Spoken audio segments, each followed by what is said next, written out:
Happy Wednesday. So good to see you guys. Welcome to the weekly Facebook yoga show with me, Irena. It's great to have you. A little bit of a tongue twister. Today I wanted to jump on and share with you 3 yoga moves you could do to avoid catching a bad mood, right? Have you ever had that moment where you're around someone who's really irritated and angry, and next thing you know, you walk away and you're feeling kind of out of sorts? You find yourself snapping at someone. It's easy to pick up bad moods, just like it's easy to pick up good moods or even a cold. There are ways and there are things that you can do to help be there to support a person and, what they call hold space for someone to go through their experience. We don't want to rob them of it, but at the same time, we don't want to pick it up and try to run it for them, right? Or have that experience for them. So what I'm going to have you do is join me standing, and we'll do a few yoga moves, and then I want to talk with you about another way that you can avoid catching the bad mood. 2 other ways. Hey, Winifred, how cool to see you here. Happy New Year. Oh, my friend Winifred. Oh, it's so great to have you. So we're talking about how to avoid catching bad moods. Well, I'm going to have you warm up your hips before we do the standing pose. But the idea is you bend your left knee and you just rotate the thigh in and out. Gentle little movement. It's called hip flossing. And I'm going to come closer to see the comment. Ah, excellent. Happy New Year. And as you rotate your right thigh in and out, the poses we're going to do will help you feel very solid and strong and confident in who you are.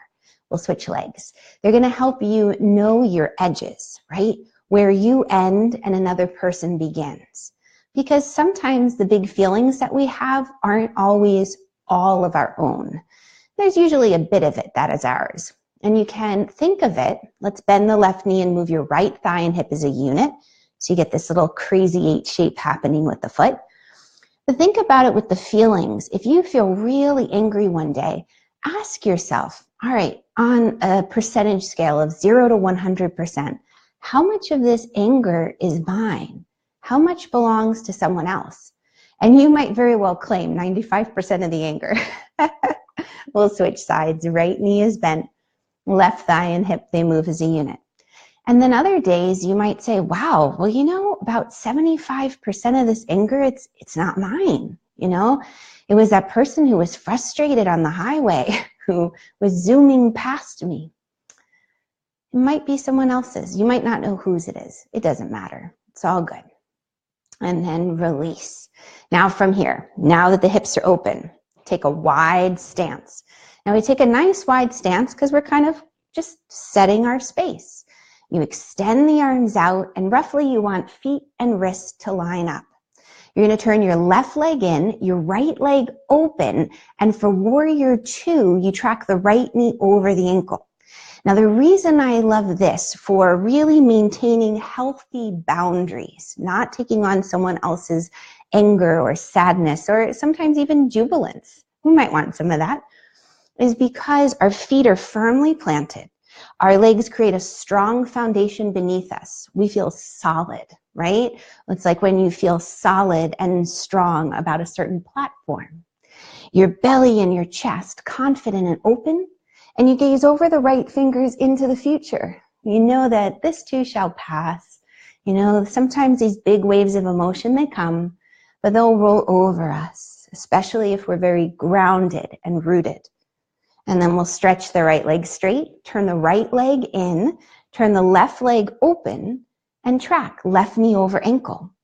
Again, the 4 corners of the feet root into the mat, and even visualize roots growing from the feet deep down into the center of the earth.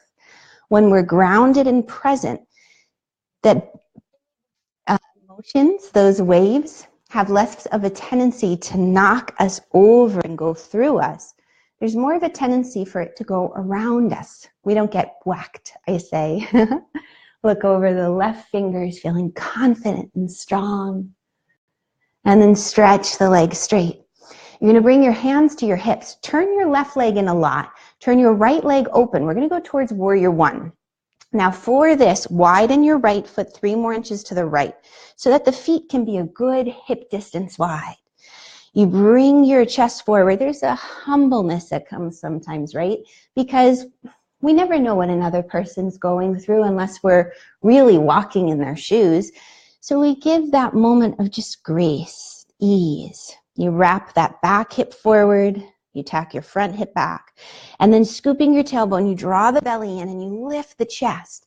You sweep the arms up alongside the ears. And again, you create that strong rooted foundation so that you don't get whacked. Opening the heart.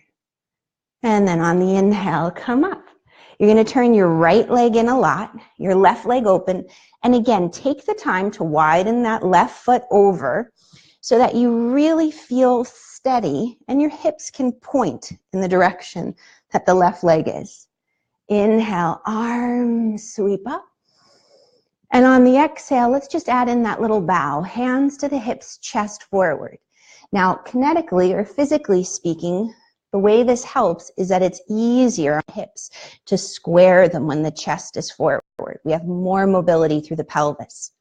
Now scoop the tailbone, draw the belly in, lift the chest. We come back into the warrior one pose. Strong and confident, fingers spread. And then on the inhale, come up. You can turn your feet to face knee parallel to each other, and then fingertips together, bend the knees and step or hop the feet together. Wonderful. And just taking the time to do the hip flossing, to do warrior 2, warrior 1 is going to make a big difference in helping you stay grounded, really knowing where your boundaries and edges are, and being less likely to pick up on someone else's bad mood. Ooh, belly dance warm up. Ooh, very cool. That would be amazing. I wanted to, let's say you're in a place where striking a warrior pose maybe isn't possible. Maybe you're going into an intense conference meeting, or you're going, you're just going through the grocery store. Now, I've been known to strike some yoga poses in the grocery store. Oh, very cool, Winifred. Yeah, definitely put these in at the end of the day. Let's say you need something just to have in your pocket to help you avoid picking up on some of the bad vibes. Well, crystals are a great option. And if you can see this guy, it's a wonderful pointy one, wonderful shape like so. This is a smoky quartz. So it's not absolutely clear. It's got a little bit of a brownish, yellowish, blackish tinge to it. And this is great for helping you let go of the chaos and the negative vibes, for clearing your space and really helping you feel grounded and present. And it comes in lots of different shapes. I have this pretty one that I have seated on my altar. It's kind of like a little obelisk almost. And then I also have a little point, right? So you have it in this shape. And sometimes, even smaller, or people wear them as pendants. And you can place the crystals on the different part of your body. And if you're feeling like you've got a headache coming on or really bad cramps, quartz has been known to help alleviate that. The whole purpose of me just sharing this with you is that it's another technique or tool that, again, if you can't strike a yoga pose and you're like, well, what else can I do if I'm around bad vibes and all sorts of crazy people? Maybe slip a little smoky quartz into your pocket, or maybe have a pretty pendant. And people say, ooh, pretty necklace. And only you'll know the secret. No, just kidding.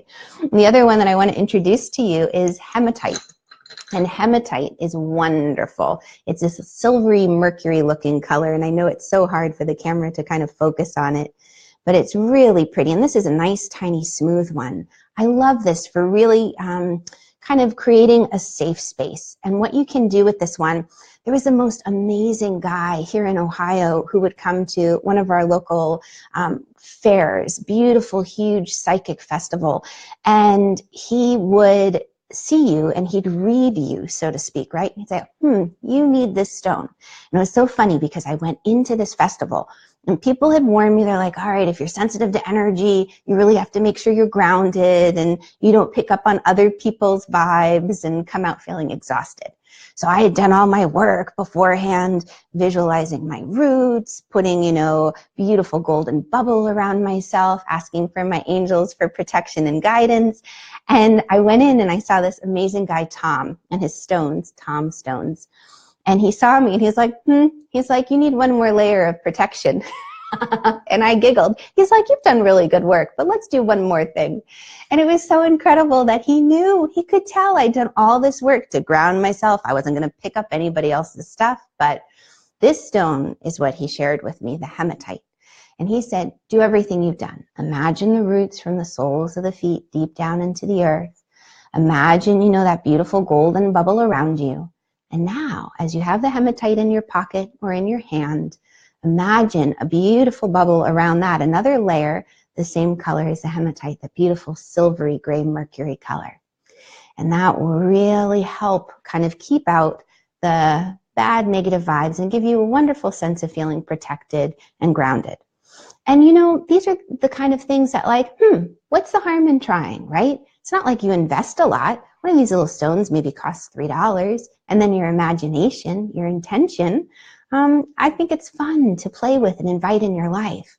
And if it doesn't work for you, no worries. There's always other methods, like calling on Archangel Michael for protection or guidance, or calling on God. So many different paths and avenues that we can do, and just different opportunities. Candy. Oh, yes. Oh, and astrologically, there's so much stuff going on. So low on patience and overwhelmed. Here, let me give you guys, so one more thing, just as you're here, let's say you've caught the bad mood, right? What do you do now? How can you move forward? Here's what you're going to do. I'm going to bring you through a brief visualization. Just close your eyes, and you don't need crystals or yoga poses or anything for this, and you're just seated or standing. And imagine beautiful green light running from the pelvic floor, right beneath the belly button area, around the second energy center, second chakra, beautiful green light running down through the bottom of the pelvic floor, between the legs, anchoring you to the earth itself. Just really giving yourself strong rooted anchor. Then imagine you have arms 10 to 12 feet in length that you can reach out all around you, to the sides, in front, behind, above, and to the floor beneath you. And as you do this, if there's anything in your space that doesn't belong to you, another person's emotions, the shoulda, coulda, wouldas, the ideas, the recommendations, your own desires, if it's not serving your highest in this moment, release it to the earth. Let it just drain out of your space as if you were pulling up the stopper in a bathtub. Let it go to the earth, where it will be recycled into something of great beauty. And then as you feel all of the space kind of expanding and the not so great stuff running out of your little personal bubble, plug that little plug back in and imagine a beautiful golden light wash over the entire body. Golden because it's a color of neutrality, and because it's a wonderful way to diffuse an intense situation. And this golden light fills all those spaces you've created. It fills the areas you've emptied. And then imagine a beautiful green light going from the four corners of your feet to the four corners of the room. And silently say to yourself, my floor. And imagine a beautiful golden light going to the four corners of the ceiling. And silently say to yourself, my ceiling. Acknowledge the walls in front of you, behind you, and on either side of you. And silently say to yourself, my room. Just define your edges, where you end and another begins, so that you can be there, supportive and helpful, but not feel like you have to take on their energy, their stuff. And gently open the eyes. Beautiful. Hello, Jennifer. Wonderful to have you. But even just notice how something as simple as a visualization like that takes maybe 2 minutes. You might be able to do it in 1 minute, get really fast. It really changes the energy and the vibes. And when in doubt, I have one teacher who says, just go to sleep. Like, stop the energy from going completely. But if you can't go to sleep in the middle of the day and take a nap, that visualization helps. Oh, there's so many more goodies and techniques. And I don't want to overwhelm you. But for now, we did the 2 yoga poses to help really keep you solid, your edges defined so you don't catch the bad moods, Warrior 2 and Warrior 1. You have the option of carrying around beautiful crystal, the smoky quartz. Oh, good. I'm glad you did that, Candy, when you went to bed last night. Jennifer, no worries. We'll recap so that you don't miss anything. You can always rewind when we end too. And besides the smoky quartz, the hematite, right? Salt bath. It's another great way, or a shower.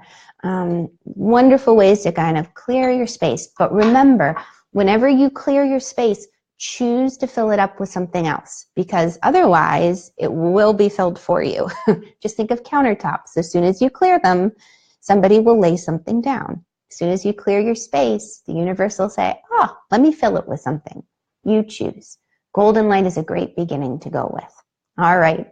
Thank you guys so much for joining me. Winifred, what joy to have you. Oh, and you're so knowledgeable. Winifred has an amazing, amazing shop in Massachusetts, and she has an amazing, it's the I want to say, I don't know if I'm pronouncing it correctly, the Awen tree. But Winifred, if you're still on, drop a link to your site, and she's doing a beautiful tarot course. So if you ever wanted to learn how to read the cards, she has a wonderful course that introduces you how to connect with tarot cards and how to read them. And she's just the most delightful, engaging, wonderfully warm person. And if you were ever curious and wanted to learn, she's amazing. And she does energy work as well, the Reiki, the stones. This is all her land. Oh, good. There it is. There's her link. So check her out. I highly, highly recommend hanging out and playing with Winifred. She's amazing. Thank you all for joining me, and I look forward to catching you next Wednesday on our weekly Facebook yoga show at noon. Have a wonderful day, and don't catch a bad mood. Lots of love. Bye, guys.